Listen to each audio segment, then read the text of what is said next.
Em 31 de dezembro de 2021, a Organização Mundial da Saúde foi alertada sobre casos de pneumonia na cidade de Wuhan, na China. Uma semana depois, as autoridades chinesas identificaram um novo tipo de coronavírus, o SARS-CoV-2, responsável por causar a Covid-19.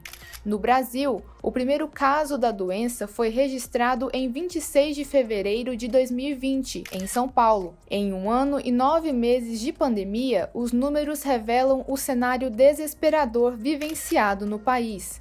De acordo com o painel digital do Ministério da Saúde, atualizado diariamente, hoje os casos confirmados somam 22.143.091 e 615.636 brasileiros e brasileiras perderam a vida para a doença.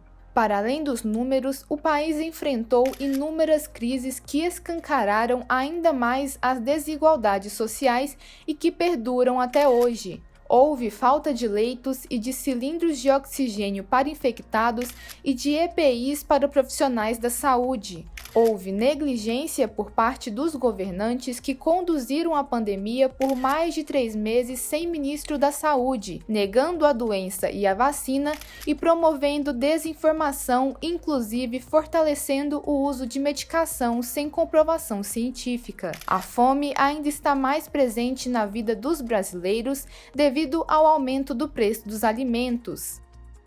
A evasão escolar bate recordes e muitas das crianças que perderam pai, mãe, avó e tio precisam trabalhar para garantir a sobrevivência da família. Famílias perderam suas rendas e foram despejadas de casa, recorrendo às ruas como moradia. Ao falar do desemprego, os dados não mentem. Segundo um levantamento do Instituto Brasileiro de Geografia e Estatística, o IBGE, entre os dias 24 e 30 de maio de 2020, 14,6 milhões de brasileiros foram afastados do trabalho devido ao distanciamento social. Outro dado revela que em 5 meses de pandemia, o número de desempregados aumentou em 33,1%. Por fim, em 1 ano, esse número sofreu um aumento de 2 milhões. Como alternativa para garantir o sustento da família, muitas pessoas mudaram de ramo profissional, tanto pela falta de oportunidades quanto por decisão de dar vida a um sonho esquecido, e por isso tiveram que recorrer ao trabalho por conta própria. Em 2021, o IBGE constatou que esse segmento obteve a maior expansão entre a população ocupada, com cerca de 2 milhões a mais do que o observado em maio de 2020. Entre as áreas de maior crescimento estão a da construção, da comunicação e da agricultura e pecuária.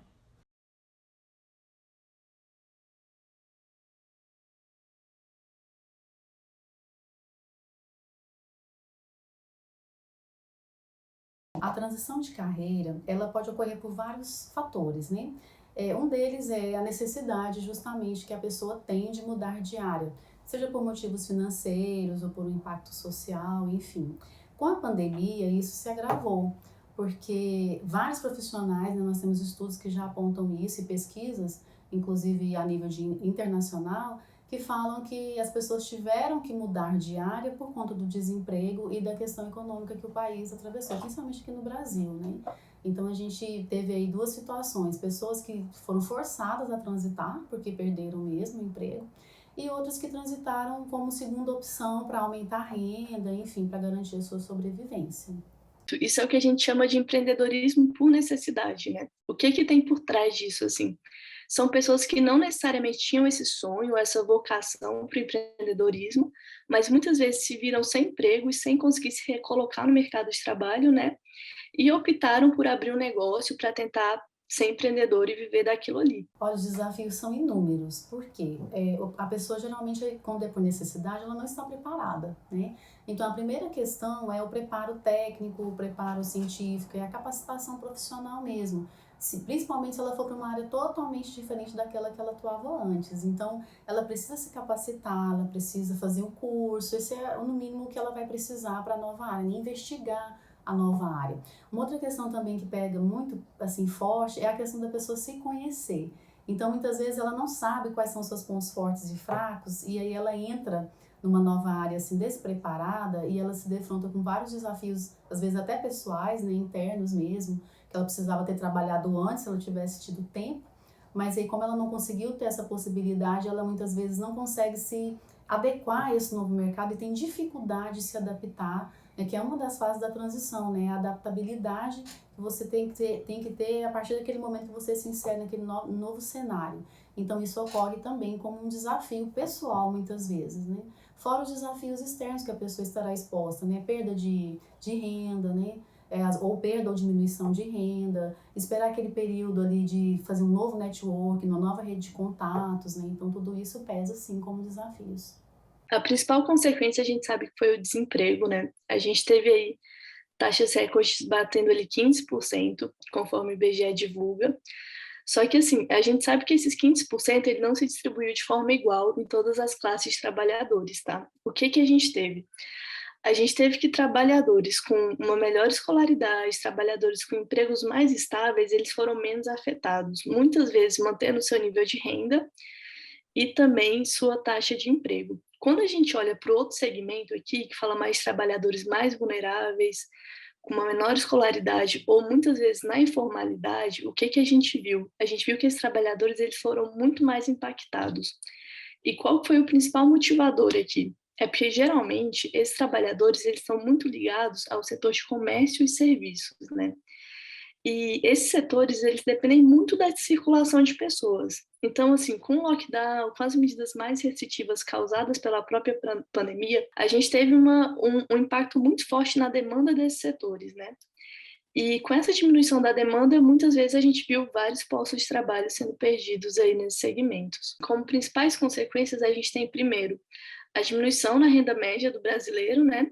E um outro ponto super relevante aqui para a gente analisar seria também o aumento da pobreza e da miséria. Como a gente falou lá atrás, a pandemia ela impactou muito diferente os tipos de postos de trabalho.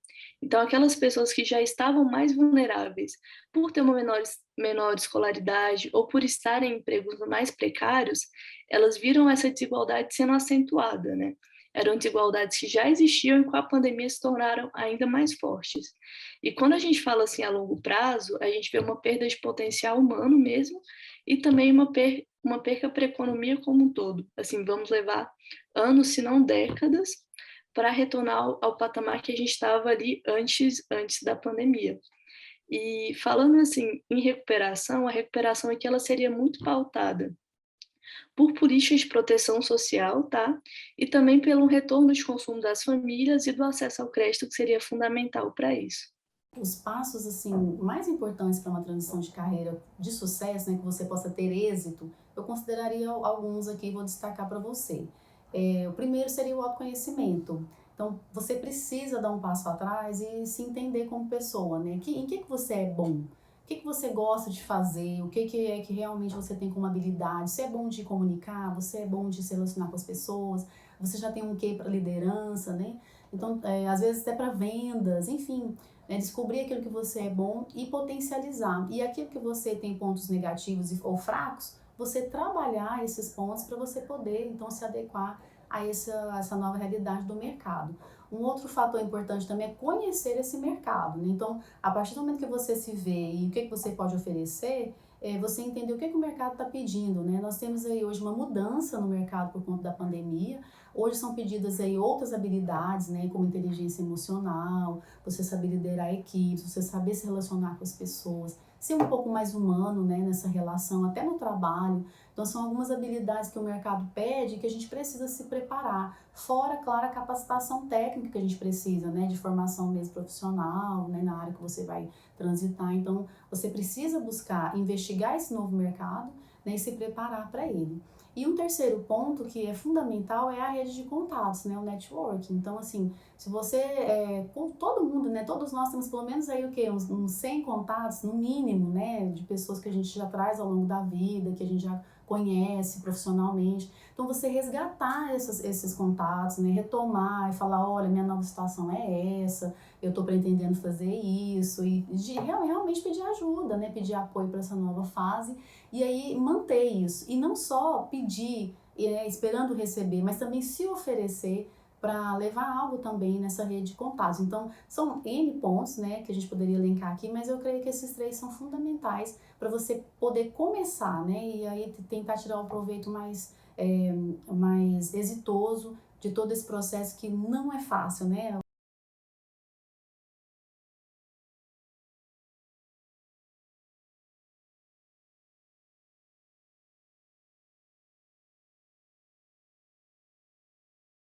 Eu acho que é uma realidade que todo mundo tem que se adaptar, né? Pelo fato de da gente, esse século, não ter passado por nada parecido no momento, e a gente teve que se readaptar, né? A gente teve que reformular basicamente tudo, em relação de saúde, segurança também, né? Principalmente na minha profissão, que é um contato que a gente precisa ter com o aluno mais próximo, né? Então, com certeza, é uma realidade nova. Bom, essa mudança já era uma área que eu atuava não como profissional, né? Já em relação de lazer, benefício próprio, mas assim que a pandemia iniciou, né? Eu consegui concluir minha formação e, graças a Deus, hoje eu consigo contribuir dando aula para alguns alunos.